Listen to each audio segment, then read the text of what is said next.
Hi everyone, it's Bretta Riches here from runforfoot.com, and today I'm going to be talking to you about how a new forefoot runner can benefit from wearing minimalist running shoes as opposed to wearing cushion running shoes.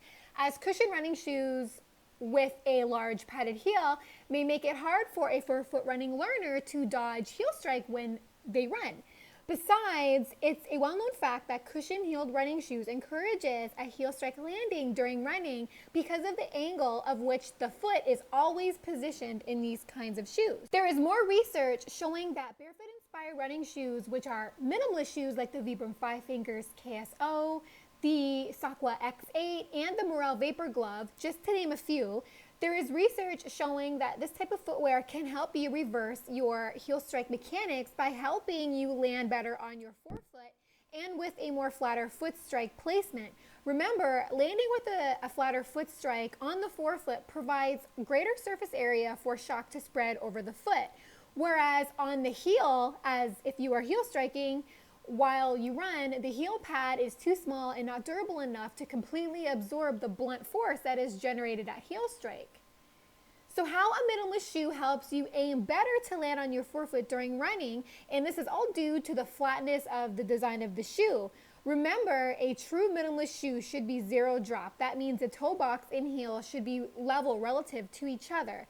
The flatness of a barefoot shoe positions the foot in a more plantar flex position, meaning that the front of your foot is either oriented pointing down toward the ground or positioned parallel with the ground upon foot strike. This creates a better landing strategy to achieve a forefoot strike. For example, a study by Sinclair 2014, and I'll link the study below, their study found that runners who ran in heelless running shoes, so running shoes that are zero drop, had a higher plantar flexion angle upon touchdown during running, meaning that the foot was in a forefoot strike favorable position, and this position resulted in a significant reduction in impact force parameters associated with the heel strike landing. So this means that the instantaneous loading rate that is normally produced at heel strike during running, and by the way, this loading rate is heavily linked to many running injuries, this loading rate was significantly reduced when runners wore flatter footwear.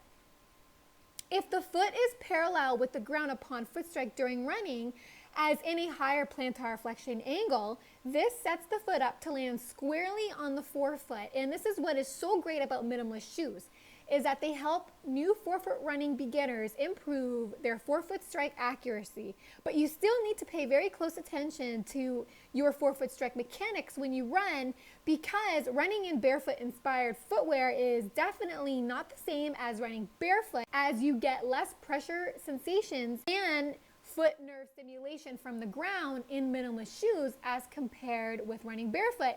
And this is why many minimalist runners end up heel striking, because they aren't paying attention and are oblivious with respects to the forefoot running style. So again, if you run in an elevated heeled running shoe like most running shoes on the market, as the swing leg comes down through to foot strike, when you're running, the heel elevation of the shoe causes the front of your foot to lift up so that your forefoot is pointed to the sky. This exposes the heel to the ground and creates the perfect position for a heel strike landing. And of course, you get that instantaneous loading rate reaction force generated, and eventually injury will follow. So remember, minimalist footwear can improve your forefoot running mechanics if the shoes are barefoot feeling enough, and if you are continuously making the conscious effort to land on your forefoot when you are running. For examples of my choices of minimalist footwear for forefoot running, you can click on the link below. I hope this helps. Thank you for listening and watching, and don't forget to subscribe to my YouTube channel, and have fun out there on the roads.